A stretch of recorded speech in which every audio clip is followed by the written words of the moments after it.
Isang malagim na aksidente ang naganap mismo sa aking harapan. Sinalpok ng motorsiklo ang kasalubong nitong malaking truck.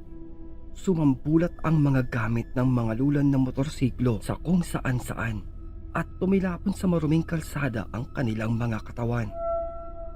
Lasog-lasog, kalunos-lunos at duguan. Nabiglaman ay otomatiko akong kumilos.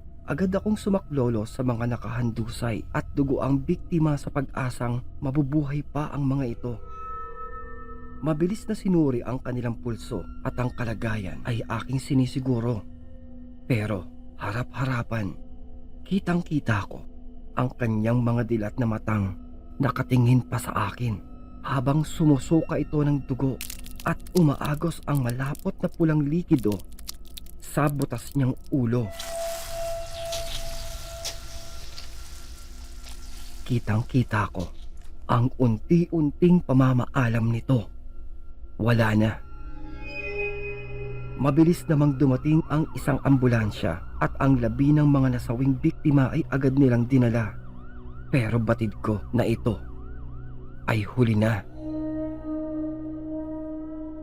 Naiwan akong nakatulala at hindi makapaniwala sa aking nakitang napakabilis at hindi inaasahang pangyayari.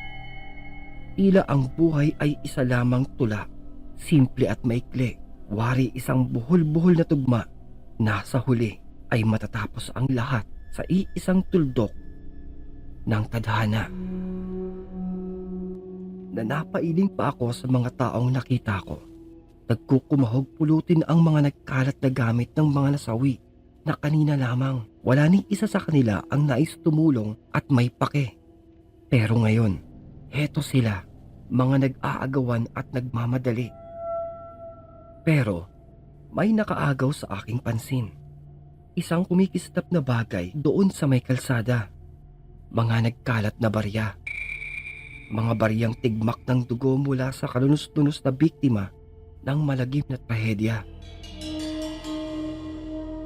Pinulot ko ito at may bigla akong naalala mula sa pamahiin ng mga matatanda na ang ganitong mga bagay tulad ng mga pera o barya mula sa isang patay ay may kaakibat na kakaibang swerteng dala.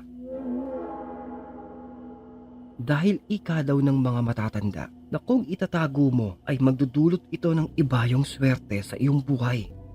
Mabisang gamit bilang pampabuenas sa negosyo.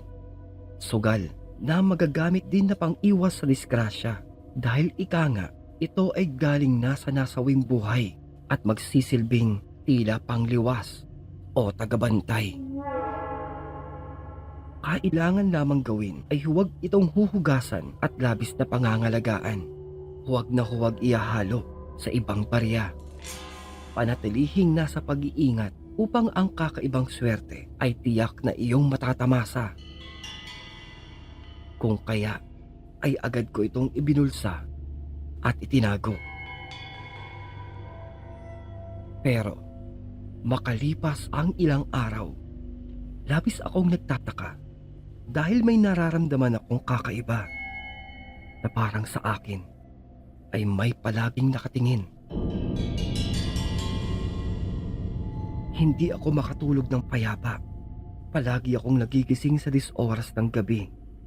Na isang araw, ika pa ng kasama kong nangungupahan sa may bahay. Ay bakit at ano ba daw ang aking ginagawa? At palakad-lakad ako tuwing madaling araw. Madalas din niya akong naririnig na parang umiiyak. Kaya ika niya, kung ako ba daw ay may problema. Medyo nagtataka din ako dahil madalas kong hindi makasundo yung taong ito. Pero pinahalagan ko ang kanyang pag-aalala. Kaya umiling lamang ako at ngumiti sa kanya. Hindi ako makatulog ng maayos. Dahil gabi-gabi may naririnig akong mga yabag ng paa. Pabalik-balik. Dito ay labis na akong nagtataka dahil kayang-kaya kong patunayan na hindi talaga ako ang may gawa ng mga naririnig nila. Lalong ako din mismo ay hindi mapanatag sa gabi sa hindi malamang kadahilanan. Hanggang isang gabi, ikasyam na araw. Galing ako ng trabaho, labis ang aking pagod. Isa kasi akong salesman sa isang kilalang department store. At dahil mayroon silang malaking sale promo, ay talagang naubos ang lakas ko sa dami ng tao. Hindi na ako nakapagbihis pa at nahiga na lamang sa aking munting kama.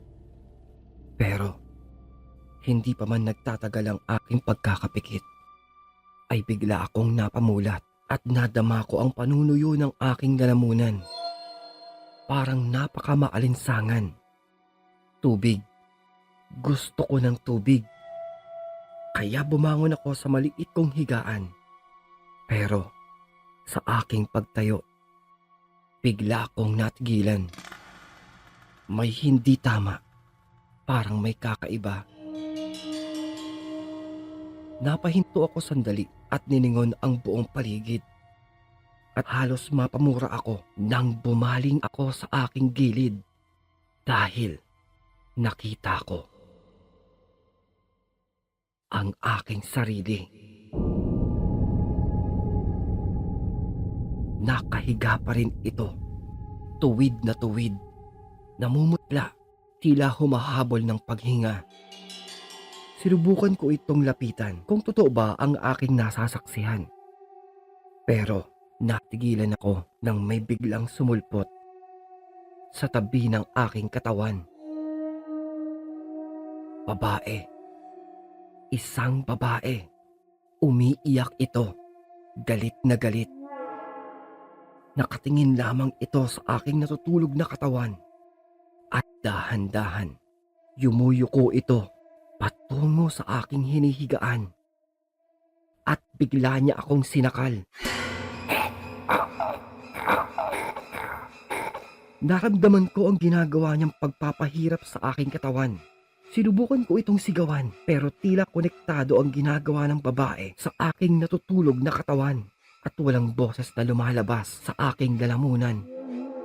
Nais ko itong pagmumurahin at patigilin pero wala akong magawa kahit ito ay aking malapitan. Nasa bawat pagdiin ng kanyang kamay, damang-dama ko ang higpit sa aking lalamunan. Napaluhod na ako at unti-unting nauubusan ng lakas. Pero mas lalo kong nangilabot nang biglang lumingon sa akin ang dugoang mukha ng babae. Dito ay mas walang tigil niya akong sinakal habang ito ay umiiyak at tumatawa. Naika pa nito. Gusto pa niyang mabuhay. Gusto pa niyang mabuhay. At bakit siya pinagnakawan? Galit na galit ang babae. Tila saka ko lamang naunawaan na ako pala ay binabangungot na. At ang nakikita ko ay ang kaluluwa ng babaeng na disgrasya. Pero huli na, napasalampak na lamang ako sa harap mismo ng aking higaan. Habang sinusubukan ko pa ring pigilan ang babaeng galit na sinasakal ang walang kalaban-laban kong katawan. Na naiyak na lamang ako nang sabihin ng babae na papatayin niya ako. Pero isang lalaki ang biglang pumasok at ito ang lalaking kasama kong nangungupahan sa may kabilang kwarto. Pinagsasampal niya ang natutulog kong katawan. Walang tigil.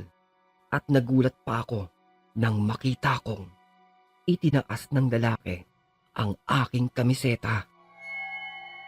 Binaklas ang sinturon ng aking pantalon. Saka bahagya akong hinubaran at gamit ang kanyang hinlalaki. Sinundot nito ang aking pusod. Na dito ay para akong umahon sa napakalalim na pagsisid sa makipot na balon at napabalikwas ako ng pagbangon. Habol hininga. Napahawak sa aking leeg dahil damang-dama ko pa rin ang mahigpit na pagkakasakal habang ako'y nauubo. At nang mapalingon ako sa katabing lalaki ay mas lalo kong napakapit. Tila siya ang salbabidang tangi kong pag-asa. Sinubukan kong magsalita habang walang tigil pa rin sa pag-ubo na tangi na lamang nasasabi ko. Salamat. Maraming salamat.